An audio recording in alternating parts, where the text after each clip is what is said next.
baja en la edición central de Noticias hasta las 20 horas. Queremos saludar ahora a Juan Antonio Carrasco, nos está esperando.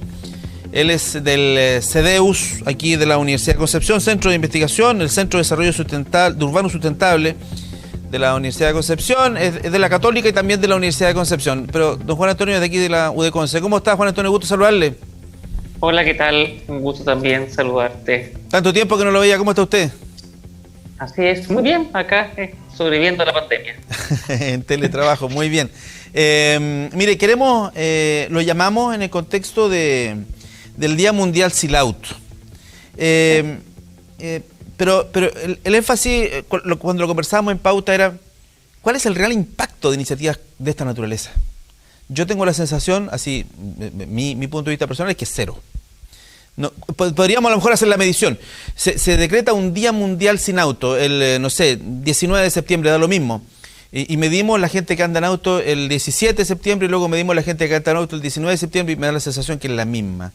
Entonces, estamos muy preocupados y la prensa, nosotros somos buenos para eso, ¿eh? El Día Mundial Sin Auto, el Día Mundial no sé qué cosa y hacemos nota. Pero en la práctica el impacto de esa situación no es más que casi publicitario, ¿no? No sé si usted cree lo mismo, a lo mejor estoy totalmente equivocado, pero usted es el experto, dígame. Yo estoy de acuerdo contigo. Yo creo que el impacto del Día Mundial Sin Auto es esta entrevista. Y en ese sentido, y es muy relevante. Y yo soy muy optimista, trato de mirar el vaso medio lleno.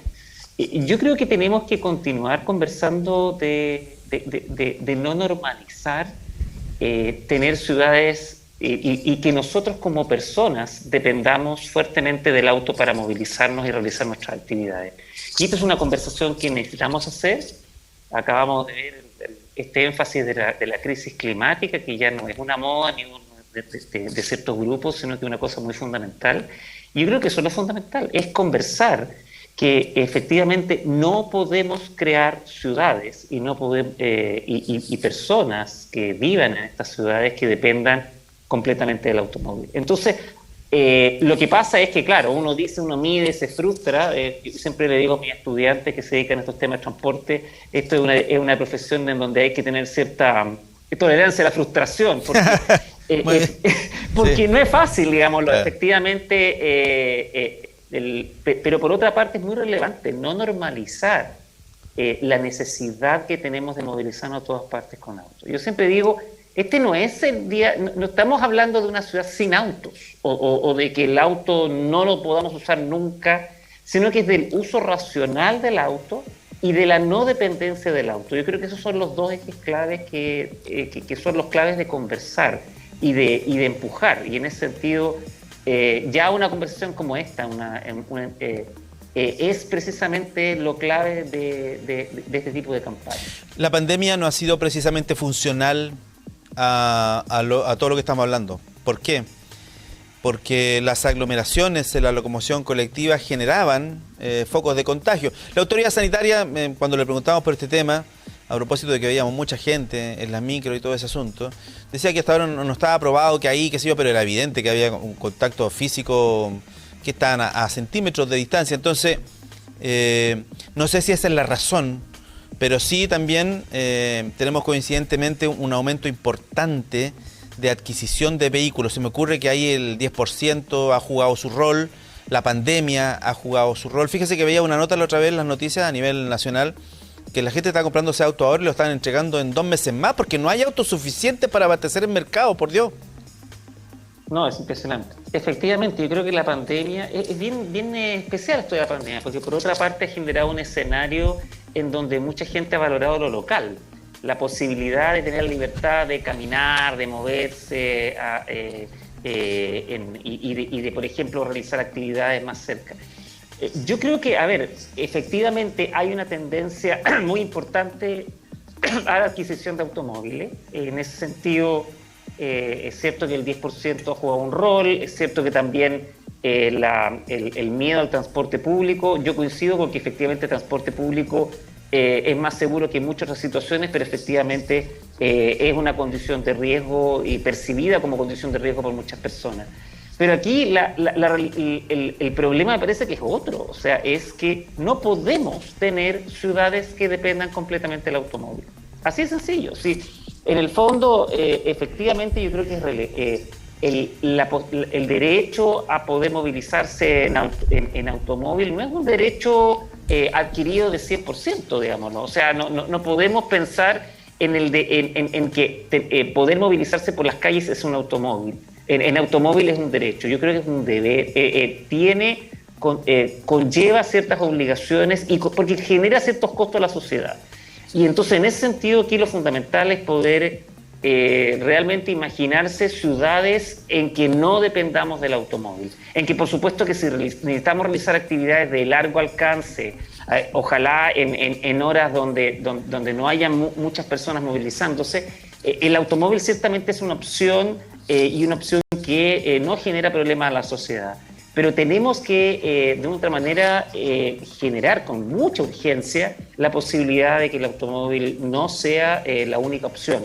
Y desgraciadamente se está transformando fuertemente en la única opción para muchas personas. Y eso es lo grave. En el fondo, el transporte público ya no es una opción, adquirir bienes y servicios a pie o en bicicleta tampoco lo es. Y entonces, en el fondo, la gente se ve obligada a utilizar el automóvil. Por eso yo creo que aquí los énfasis son dos. Uno es al uso racional, y en ese sentido también es importante el tema cultural, el tema individual, del comportamiento. Hay muchísimos viajes que se realizan en automóvil y que tienen una longitud de menos de 3 kilómetros, donde uno diría, efectivamente, esos viajes sí podrían ser reemplazados por otro modo de transporte.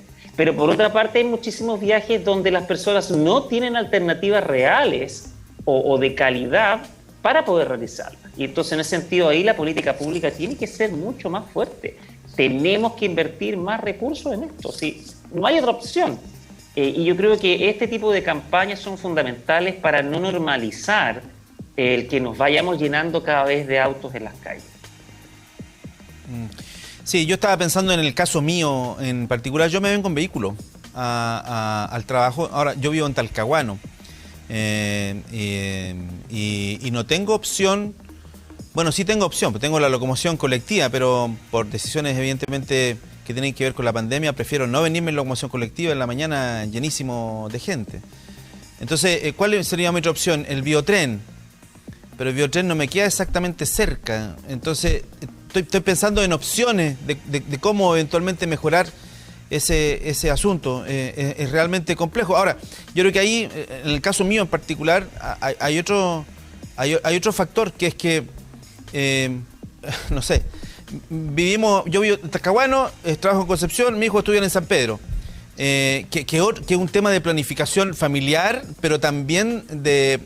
Un poco estamos obligados, nos llevan un poquito a esas circunstancias. La mayoría de los puestos de trabajo están aquí en Concepción, no lo sé, eventualmente, para el caso de mi profesión, por ejemplo, y los colegios están más bien alejados de los... No sé, es un asunto complejo, son demasiados factores, siento yo. A ver, efectivamente son muchos factores, pero tenemos que empezar por algo. Hay que entender que esto es un problema complejo, que es un problema que no solamente tiene que ver con transporte, sino que tiene que ver con planificación urbana. O sea, por ejemplo, proveer cada vez de mejores alternativas para que nuestros hijos e hijas puedan caminar al colegio, puedan andar en bicicleta al colegio. Y no estoy hablando de una cosa que extraña en muchas otras realidades. A ver, yo cuando chico, yo cuando chico, perdón, no sé si ustedes, pero yo cuando chico nunca me fui en auto al colegio, me fui siempre caminando. ¿Por qué? Porque en ese entonces los colegios, uno iba al colegio más cercano de la casa, punto.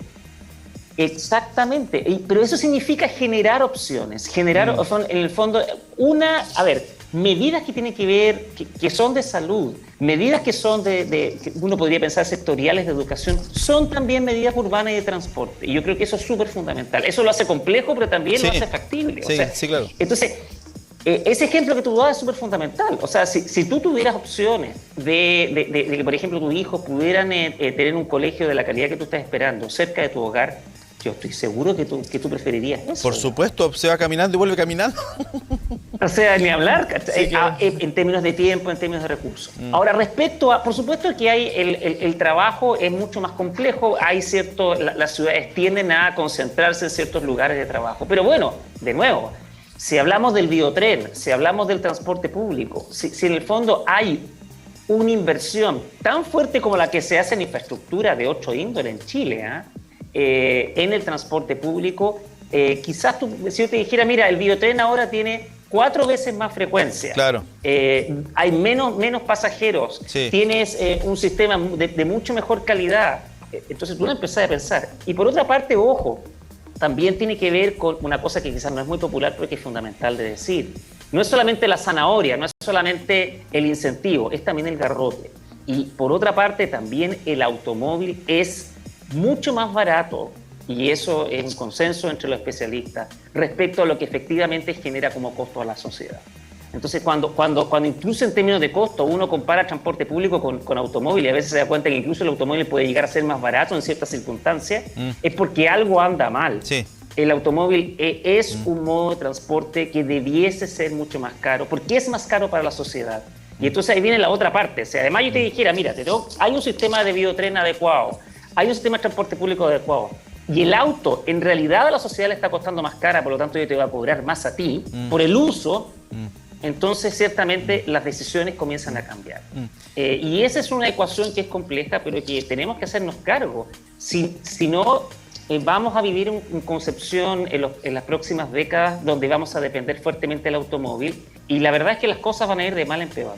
Entonces en ese sentido hay mucho que hacer, y esto es como el agua que da el cántaro hasta que la rompe. Tenemos que insistir en otras realidades. Yo creo que lo peor que nos puede pasar es normalizar lo que está ocurriendo ahora. Es decir, mira, esta cuestión no tiene cómo cambiar, estamos fritos, vamos a tener que esperar que el automóvil en el fondo se genere como el modo más importante de la ciudad, porque ese no es lo único que se puede hacer en las ciudades. Y hay muchas experiencias internacionales que demuestran eso, e incluso nacionales. Y eso es lo que hay que empujar. Y yo creo que tenemos bien normalizado el tema, fíjese, porque en los 3 puentes a las 6 de la tarde, increíble, pero los 3 puentes a las 6 de la tarde están colapsados a San Pedro.